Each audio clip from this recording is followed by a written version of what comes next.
কারণ এটা তো দুই টুকরা করে ফেলছিল, কারণ আমার বাকি অংশটা কিন্তু ওর হাতে ছিল।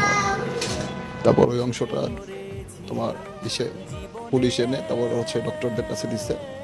ডক্টররা পরে এটা হচ্ছে রগের গোড়ায় গোড়ায় জয়েন দিয়া তারপর হচ্ছে এটা সেলাই করে আনছে, সার্জারি করছে। তারা বলছে যে 2 সপ্তাহের মধ্যে দেখবো জোড়া লাগে কিনা, আর 3 মাসের মধ্যে দেখবে পারফেক্ট হয়েছে কিনা। আর যদি না হয় তাহলে আর কিছু করতে পারবে না আপনারা। আর সাকিব জোড়া লাগিয়েও কাজ নাই, ওটা আর কোনো কাজে দিবে না। যদি ভালো লাগে তুমি আমাদের কাছে চলে আসতে পারো, ঠিক আছে? আমাদের কাছে চলে আসতে পারো।